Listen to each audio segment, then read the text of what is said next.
కొడుతున్నారు. ఒక రోజు ఎర్లీ మార్నింగ్ 6 o'clock కి ఆ అబ్బాయి ఏం చేసిందంటే గుడ్ మార్నింగ్ సుజాత అని మెసేజ్ పంపాడు. ఆ రోజు ఆ అమ్మాయి ఫోన్ వాళ్ళ డాడీ దగ్గర ఉంది. అటప్పుడు వాళ్ళ డాడీ ఆ మెసేజ్ ఓపెన్ చేసి చూసిండు. ఎవడు వీళ్ళు ఇంత పొద్దున్నే మా అమ్మాయికి గుడ్ మార్నింగ్ అని మెసేజ్ పెట్టిండని చూసిండు. ఇంకొకటి అంతకుముందున్న మెసేజ్లన్నీ ఏమున్నాయి, డిలీట్ అని ఉన్నాయి. ఆ మెసేజ్లలో ఏముండొచ్చు, ఏమైనా ఉండొచ్చు. వీళ్ళిద్దరు ఏమని చాటింగ్ చేసుకున్నావు, నా పాపకి ఏమని మెసేజ్ పంపిండో అని డైరెక్ట్ పోయిండు పోలీస్ స్టేషన్ వెళ్ళి కంప్లైంట్ ఇచ్చిండు.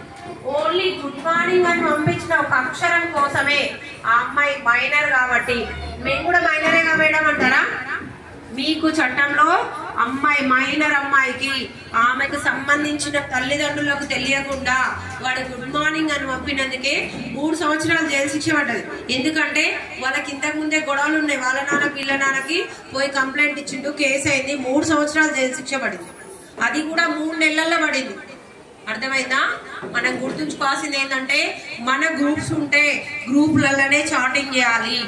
గ్రూప్ లో చాటింగ్ కాకుండా బయటకు వెళ్ళిన తర్వాత వాట్సాప్ గ్రూపులు వేరే నెంబర్లు తీసుకొని అమ్మాయిలతో చాటింగ్ చేసినామంటే ఏం గుర్తుంచుకోవాలి, మనం ఏడిపోతామో జైలుకు కంపల్సరీ పోతాం అనే విషయాన్ని ప్రతి ఒక్కరు గుర్తుంచుకోవాలి. రీసెంట్ గా కందుకూరు మండలంలో ఒక 8th క్లాస్ చదివే అమ్మాయిని 9th క్లాస్ చదివే అబ్బాయి స్కూల్ యూనిఫామ్ లోనే ఉన్నది. అమ్మాయి ముందు పోయి ఆపేసి నీ పేరేం పేరు, ఫోన్ నెంబర్ అని అడిగిండు. ఆ విషయాన్ని అలా నాన్న పోలీస్ డిపార్ట్మెంట్ లోనే వర్క్ చేస్తాడు. అక్కడ ఉన్న ఒక ఫ్రెండ్ ఏం చేసిండు, ఆ విషయాన్ని ఫోటో తీసి వాళ్ళ నాయనకు పంపిండు. మీ అమ్మాయితో ఇలా ఈ అబ్బాయి మాట్లాడుతుండు అని చెప్పి మాట్లాడుతున్నందుకే నెక్స్ట్ డే వెళ్ళి కంప్లైంట్ చేసిరు. ఆ అబ్బాయి ఇప్పుడు హోమ్ లో ఉండి చదువుకుంటున్నాడు. కేసు అయింది, హోమ్ లోకి వెళ్ళిపోయాడు.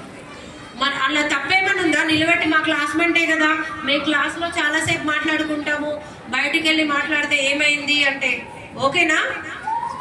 తల్లిదండ్రులకు చాలా అనుమానాలు ఉంటాయి, చాలా భయాలు ఉంటాయి. కాబట్టి మనం యూనిఫామ్ లో అన్నెసెసరీగా స్కూల్ బయట గాని బయటకు వెళ్ళిన తర్వాత గాని ఎక్కడైనా మన బ్రదర్ అనుకోండి, ఓన్ మన పెద్దమ్మ కొడుకే ఒక పక్కకి వెళ్ళి మాట్లాడుతున్నా కూడా అది చూసే వాళ్ళకి ఎలా ఉంటది, బాగా అనిపిస్తుందా? ఏమని బయట ప్రచారం ఏమని వస్తుంది, అమ్మాయి ఎవరితోనో మాట్లాడుతుంది, అంతేనా కాదా? ఇక్కడ మనకు చెడ్డ పేరు ఎవరు తెస్తున్నారు? అమ్మాయిలు చెప్పాలి.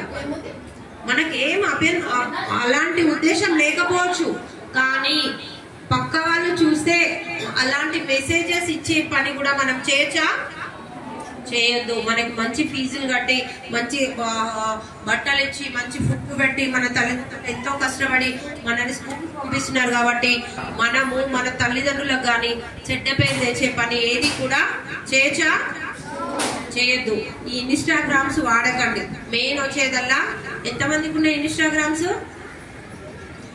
ఎవరు ఎత్తారు నాకు తెలుసు, కానీ అందరికి ఉంటాయి 90%. నేను ఈ ఇబ్రాహీంపట్నంలో మాకు ఒక టెక్నాలజీ ఉంటుంది. ఒక ట్యాబ్ తీసుకొచ్చి ఇన్స్టా యాప్ ఓపెన్ చేస్తే ఎవరెవరి పేరు మీద ఇన్స్టాగ్రామ్స్ ఉన్నాయో ఈ ఏరియాలో మొత్తం వస్తాయి. అప్పుడు మీ డాడీ ఫోన్ నెంబర్ కొడితే మీ డాడీ ఫోన్ నెంబర్ మీద ఉందో తెలుసు. మేము స్కూల్కి వస్తాము, స్కూల్ ప్రిన్సిపల్ దగ్గర ఈ పిల్లల ఫోన్ నెంబర్స్ అన్ని కలెక్ట్ చేసుకుంటాం. మీ పేరెంట్స్ ని అవసరం వచ్చినప్పుడు మీ పేరెంట్స్ కి కాల్ చేసి అడుగుతాం, మీ అమ్మాయి ఇంటి దగ్గర ఎట్లుంటది, మీ అబ్బాయి ఇంటి దగ్గర ఎట్లుంటాడు, మీ మాట వింటాడా వినడా? మా పిల్లగాడు ఇంటికి వచ్చి 24 గంటలు ఫోన్ చేతిలో పట్టుకొని చూస్తాడు మేడం, మా మాట వినడు అని చెప్పిరనుకో వాళ్ళని కూడా ఎక్కడ షిఫ్ట్ చేస్తామో హోమ్కి. కాబట్టి ఫస్ట్ మనకు కావాల్సింది క్రమశిక్షణ, తల్లిదండ్రులకు నమ్మకం ఉండాలి, గురువులకు కూడా అరే పలానా అబ్బాయి ఎంకరేజ్ చేస్తే బాగా చదువుతాడు రా, మంచి అబ్బాయి అనే పేరు తీసుకొని ఈ స్కూల్ నుంచి టీసీ తీసుకొని మనం బయటికి వెళ్ళాలి. ఇక్కడ చిల్లర శాతాలు చేసినాం అనుకోండి, మన తల్లిదండ్రుల నమ్మకాన్ని కోల్పోతాం, టీచర్స్ నమ్మకాన్ని కోల్పోతాము. భవిష్యత్తులో మనకి ఏం చేయాలి ఏం చేయొద్దు ఇవి 2 తెలియకుండా పోతాయి. మంచి మార్క్స్ రావనుకోండి, మంచి సీట్ రాదు ఎక్కడ కూడా, మన తల్లిదండ్రులు కూడా వీడు చదివించిన వేస్ట్ రా, వీని మీద డబ్బులు ఖర్చు పెట్టి వేస్ట్, నేను ఏదైనా పని చేపిస్తా అని చెప్పి ఏదైనా పనిలో తోలుతారు. కాబట్టి మనం నమ్మకాన్ని తెచ్చుకోవడానికి 1 లక్ష రూపాయలు ఎక్కువైనా సరే మా వాడు బాగా చదువుతున్నాడు, మా మాట వింటాడు, వాడిని మంచి కాలేజ్లో జాయిన్ చేస్తా, మంచి స్కూల్లో జాయిన్ చేస్తా అని మనల్ని ఎంకరేజ్ చేసే అవకాశం ఉందా లేదా? అప్పుడు మన ఫ్యూచర్ ఎలా ఉంటుంది? బ్రైట్ ఉంటుంది, బాగుంటది. మనం చేసే చిన్న చిన్న పొరపాట్లతోని మన లైఫ్ ని మనం ఎక్కడ దోషేస్తున్నామో అగాధంలోకి దోషేస్తున్నాం. చెడ్డ అలవాట్లు, మన బ్యాగ్లలో అన్నెసెసరీ థింగ్స్ ఏవి కూడా ఉండొద్దు. అర్థమవుతుందా?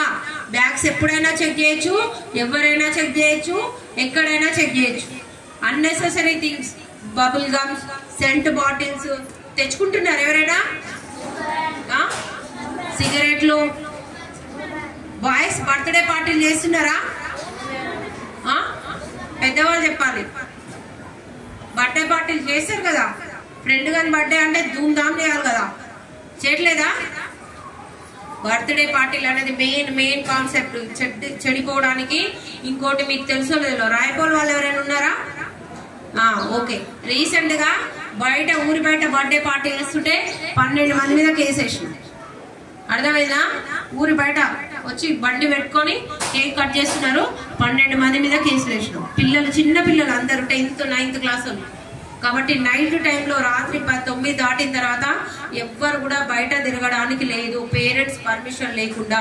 ఇప్పుడు కొంతమంది ఏమంటారంటే మాకేమైతుంది, మేము మగపిల్లలం అంటారా అన్నారా? ఎక్కువ అమ్మాయిలతో పాటు అబ్బాయిల పైన కూడా, అబ్బాయిలను కిడ్నాప్ చేయడం, అబ్బాయిల పైన కూడా బ్యాడ్ టచ్ అవుతుంది. రీసెంట్ గా లాస్ట్ ఇయర్ మాకు 3 కంప్లైంట్లు వచ్చినాయి. చౌటుప్పల్లో ఒక అబ్బాయి 7th క్లాస్ అబ్బాయిని వాళ్ళ పెదనాన్న కొడుకే బ్యాడ్ టచ్ చేస్తుంటే ఆ పిల్లగాడు తప్పించుకొని పారిపోనికి వచ్చిండు. వాడు వెనకాల రాయి తీసుకొని కొడితే నెత్తి పగిలింది, చనిపోయాడు. అర్థమైందా? చెడ్డ అలవాట్లు ఉన్న వాళ్ళ ఫ్రెండ్షిప్ చేసినాం అనుకో, మనకు కూడా ఏమైతుంది, చెడ్డ అలవాట్లు వస్తాయి. కాబట్టి ఫస్ట్ మనం చదువుకునే పిల్లలతోనే మనం ఫ్రెండ్షిప్ చేయాలి, మన ఏజ్ గ్రూప్ వాళ్ళతోనే మనం ఫ్రెండ్షిప్ చేయాలి. మనకంటే ఎక్కువ ఏజ్ ఉన్న వాళ్ళతో మనము ఫ్రెండ్షిప్ చేయొద్దు. అర్థమైందా? చదువుకోకుండా ఇంటి దగ్గర హవారాగా తిరుగుతారు వాళ్ళ